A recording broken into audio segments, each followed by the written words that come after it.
We look into hopes for the new administration's women and child care policies to overcome the low birth rate and assess their effectiveness. The new administration is swiftly taking action to implement its campaign pledges and appoint personnel. We look back on the first month of the Moon Jae-in administration. From the June democracy movement to the candlelight rallies, we reflect on 30 years of democracy in Korea and look into its current state. Insights and advice are offered by political leaders from around the world to address pressing security and diplomacy issues at the Jeju Forum for Peace and Prosperity.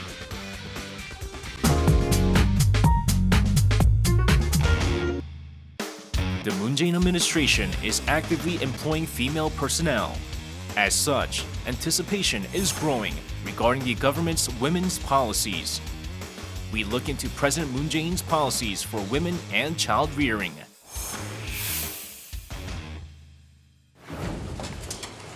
On May 18th, Pyu-jin, a lieutenant colonel in the Army Reserves, was named Minister of Patriots and Veterans Affairs. Having fought ceaselessly for improved women's rights in the military, she became the first female head of her ministry, generating significant buzz. Pundits found the appointment to demonstrate President Moon's intention to stick to his women's policies. 대부분의 여성들이 가정과 직장, 사회에서 독립적인 인격체로 또 보편적인 시민으로 자신의 삶을 살기 위해서 악정고투합니다. President Moon also emphasized that the government must be responsible for child-raising concerns that hamper the social activities of women. 키우는 일은 국가가 함께 책임져야 합니다. 국가의 책임은 아이를 키우는 부모의 마음에서부터 시작해야 합니다. The current structure of Korean society demands that women must compromise between childbirth, child rearing, and social participation. This has also led to a low birth rate. According to the Ministry of Gender Equality and Family, the average monthly cost of child rearing is $766 for a single child, $1,167 for 2 children, and $1,362 for 3 or more. Most of this goes to food and daycare.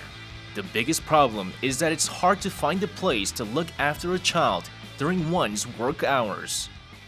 육아휴직에 들어가면 돈을 많이 못 버니까 그게 조금 제일 큰 것 같아요. 경제적인 이유가. 아이만 생각하면은 둘째를 낳고 싶은데 일단 생활이라든가 이런 것들 때문에 지금 아예 생각을 안 하고 있어요. The very act of having a child has become a burden for women. According to the CIA's World Factbook, the average number of children that a fertile woman has in her lifetime in Korea is just 1.25, amongst the lowest in the world.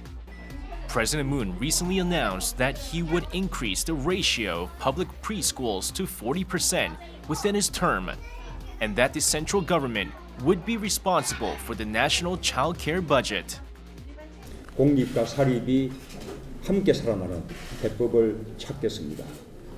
운영이 어려운 사립 유치원은 국공립으로 인수하거나 공공형 유치원으로 육성하겠습니다. With the recent decision, the government will pay for the entire $1.78 billion budget starting next year. President Moon pledged to pay $89 for children up to 5 years old and gradually increase the amount. The idea is that the government will invest at least a bare minimum to allow a child to grow into a member of society. Experts find the measures to be appropriate.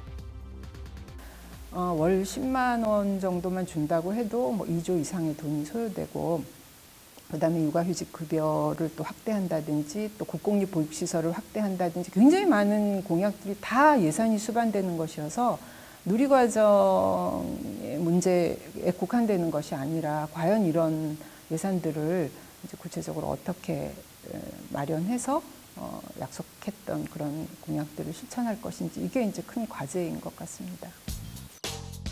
A flexible working hours policy is also to be enacted, allowing parents with children under 8 years old or below the 2nd grade to work from 10 a.m. to 4 p.m. with no pay cut, for as long as 24 months. Measures will also allow both parents to freely take childcare leaves. The current 40% pay during childcare leave will be raised to 80% for 3 months, with the cap increased from $890 to $1,780. 집에서 아이를 봐줄 수 있다는 점이 가장 도움이 된 것 같아요. 일만 할 때는 몰랐는데 이게 육아가 얼마나 힘든 건지 아내 입장에서도 많이 생각하게 되고 많이 깨닫게 된 거죠. 그래서 책임감이 느껴진다고 할까요? The parents who are the beneficiaries are filled with concern in addition to hope. 지금은 아빠가 굉장히 돌봄의 주체라는 그런 이제 인식의 전환을 가지고 약속을 하고 뭐 아버지의 육아 참여, 그 육아휴직 급여 확대 뭐 이런 제안들을 하고 또 뭐 뒤에 또 얘기할 기회가 있겠지만 노동시간의 문제라든지 이런 것과 연관시켜서 얘기하기 때문에 굉장히 좀 어떤 패러다임의 전환 이런 의미에서 구체적으로 이제 정책을 마련하는 과정에서 어떤 민간 부분의 좀 저항 이런 것들이 걱정이 되긴 하지만 대체적으로는 굉장히 다 좋은 공약들이 마련이 되었다고 생각을 합니다. A government taking responsibility for childcare means it is being responsible for happiness across generations. It remains to be seen whether women's and childcare policies will be properly instituted despite a tight national budget.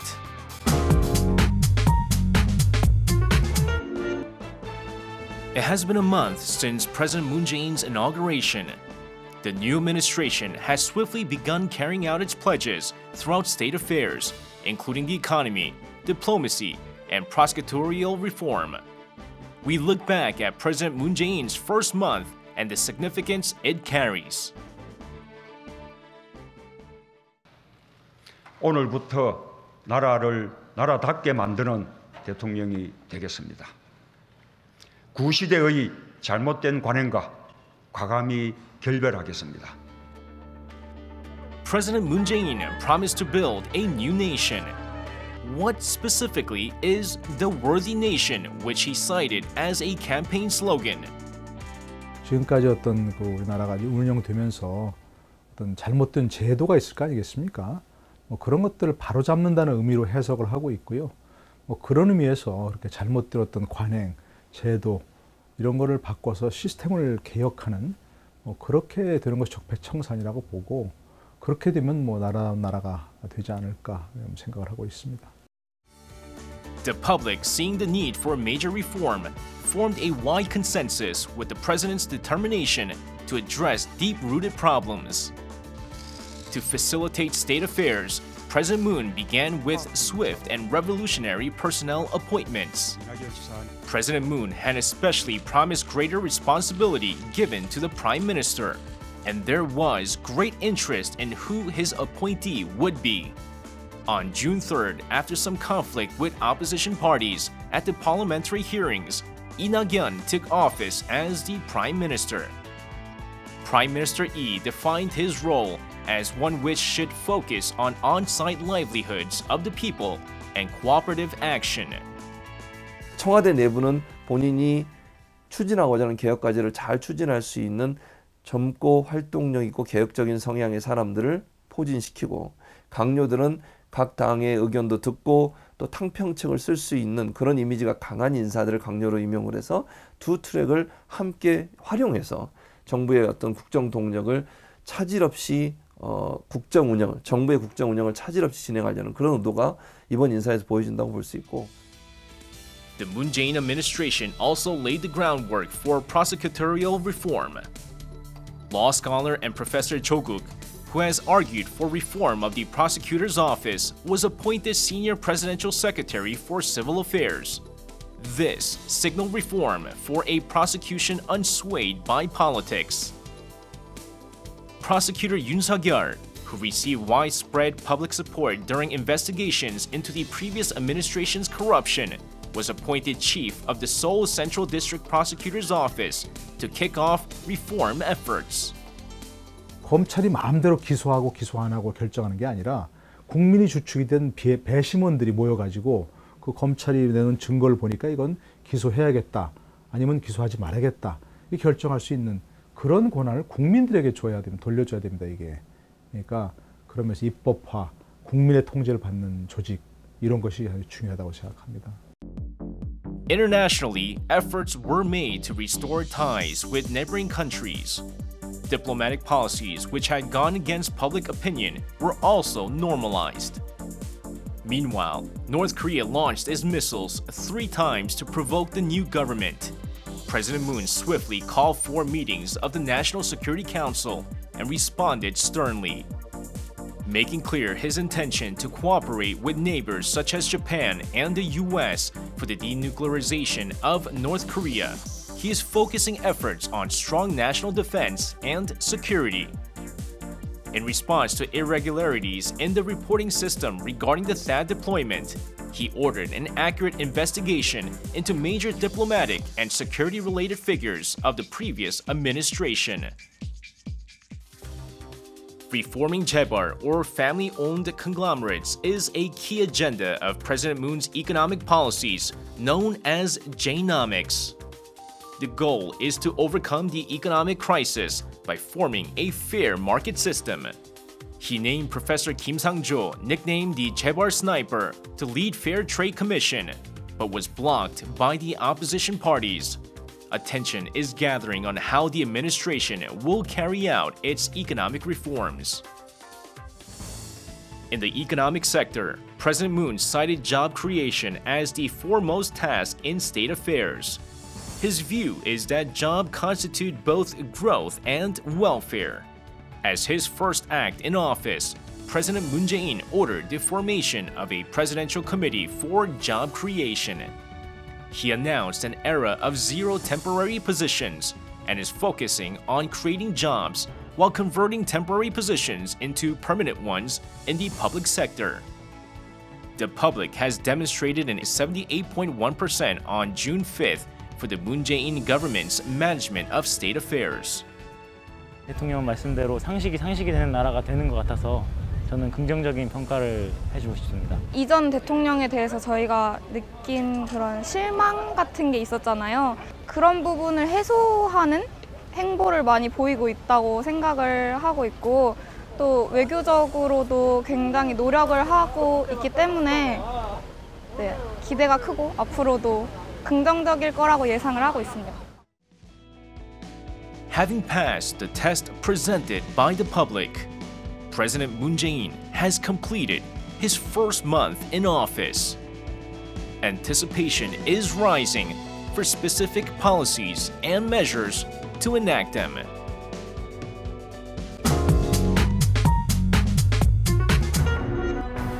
Candlelight rallies, which lit up Gwanghwamun Plaza last year, are thought to have opened a new chapter of democracy, leading to the president's impeachment and the launch of a new administration. This marks 30 years of democracy in Korea. From the June democracy movement that acted as a catalyst to the recent candlelight rallies, we look into the history and present state of Korean democracy.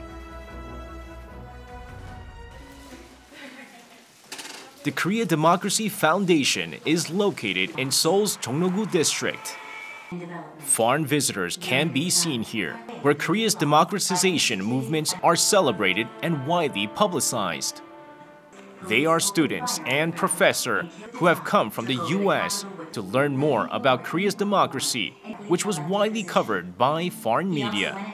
How then does Korean democracy come across from visitors from abroad?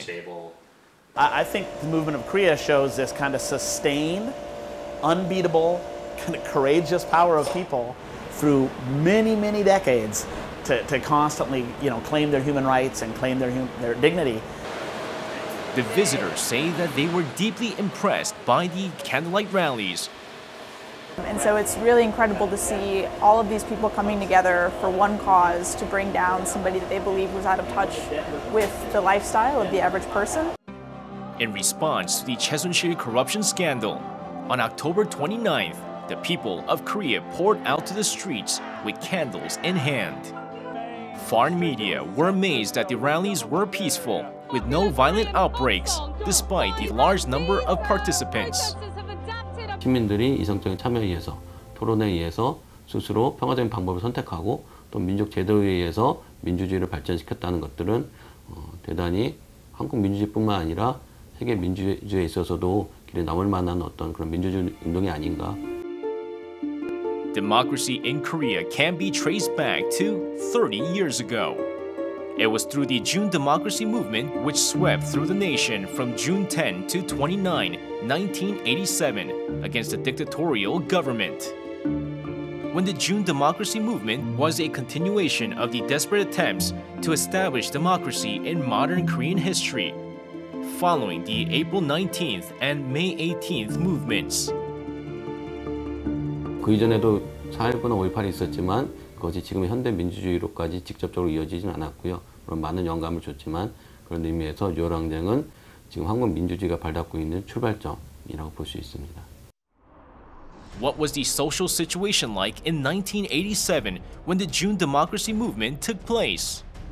To keep the regime in power, the Chunduan administrations announced that it would maintain the constitution's basis on an indirect electoral system. Rage among various circles led to protests. The cover-up of torture-related deaths and the passing of a student protester due to a tear gas attack triggered the June struggle. 서울대생 박종철 군을 물고문으로 이렇게 치사, 질식시키는 사건이 있었어요. 근데 이 사건을 당국은 계속해서 은폐하거나 조작하다가 결국은 이제 진실이 이제 드러났죠. 이한열 열사는 6월 9일 날 연세대 교문 앞에서 경찰에서 온 체류탄에 의해서 이제 사망을 했는데 그러한 진실을 목도한 시민들의 자각과 그다음에 투쟁 이런 부분들이 6월 항쟁으로 이렇게 촉발되는 도화선이 되었다고 생각을 합니다. 1.8 million citizens nationwide took to the streets, calling for an end to the dictatorship. The foundation of democracy was built as a result with a constitutional revision for a direct election system. 국민의 단결된 힘으로 군사 독재 정권 25주년을 끝냈다라고 하는 그런 역사적인 의미가 있다고 생각을 하고요. 그다음에 그 과정에서 이 국민이 주인이라고 하는 점, 그리고 시민들이 나서면 이 세상을 바꿀 수 있다라고 하는 점, 이런 부분들을 서로 자각한 계기가 된 것이 6월 항쟁의 역사적인 성과가 아니었나 이렇게 생각이 듭니다. The June Democracy Movement and its successor, the Candlelight Rallies, were historical events bringing changes to Korea's politics and democracy. But Candlelight Rallies carry even greater meaning. 폭력적으로 그걸 대항하는 것이 아니고 평화적으로 그걸 보장하는 선까지 갔기 때문에 그 차이가 있는 거죠. 그러니까 87년의 경우는 정권 교체에 좀 실패를 했잖아요. 우리 그 야권 분열에서. 그러나 촛불 시위 경우는 이제 그 촛불 시민들이 결국 정권 교체를 이제 이뤄냈다는 점에서는 좀 성과가 좀 차이가 있죠. What people are focusing on most of all is that the driving force behind Korea's democracy is the power of the people. 바뀌어야 한다는 변화를 같이 외치는 모습을 직접 보니까 정말 하나구나, 우리는 아직 하나구나라는 느낌이. In 1987, Korea achieved democracy through the unified strength of the people. 30 years later, in 2017, the nation is at the starting line of the next step. The world is focusing its attention on the ever-growing and improving democracy of Korea.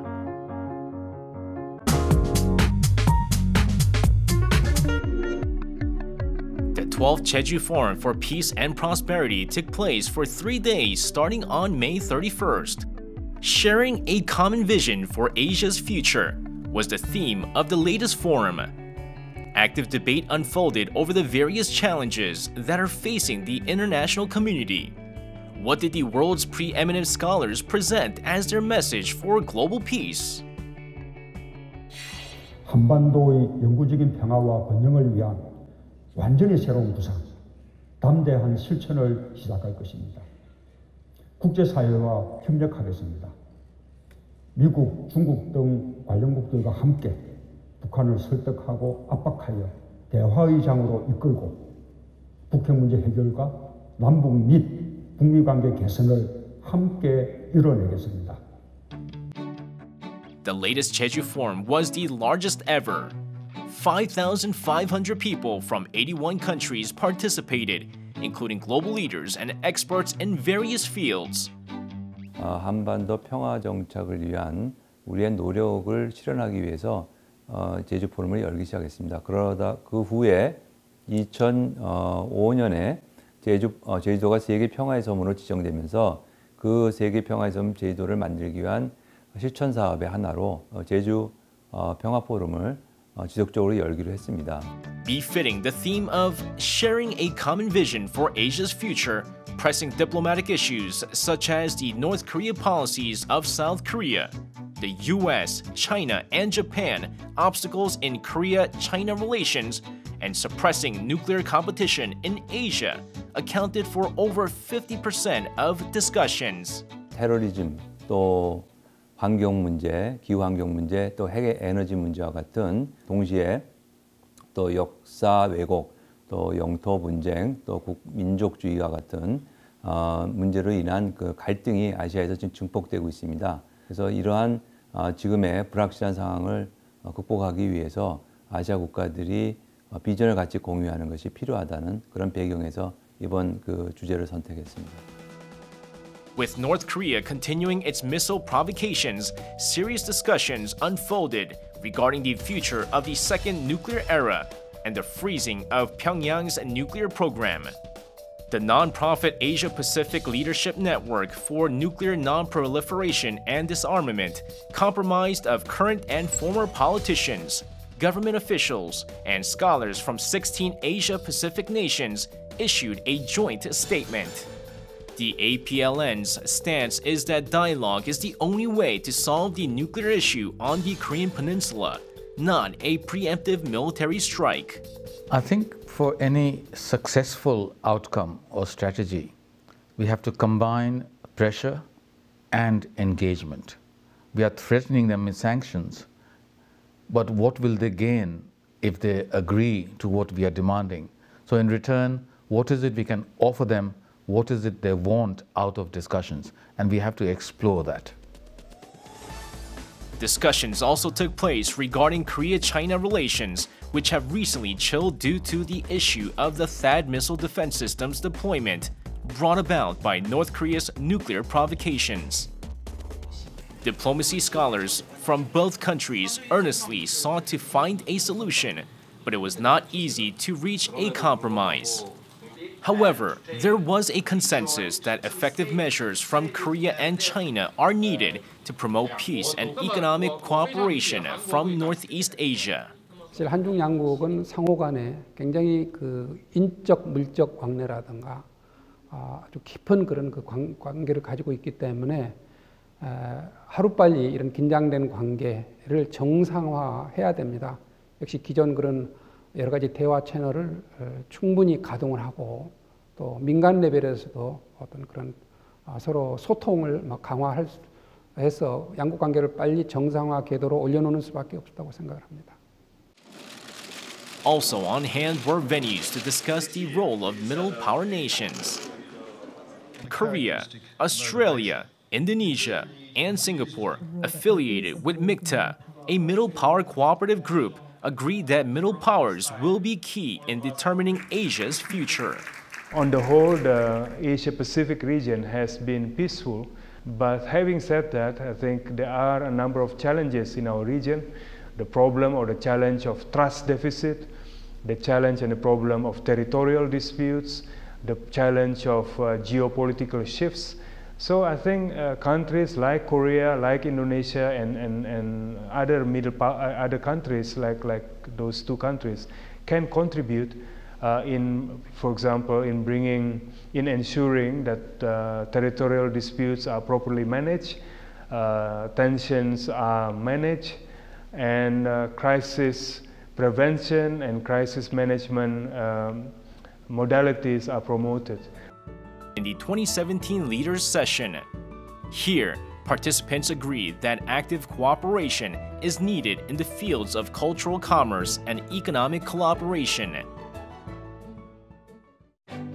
The Jeju Forum, considered a secondary diplomatic stage, with the widespread participation of current and former global leaders, announced its plans to expand its role as a platform for global peace.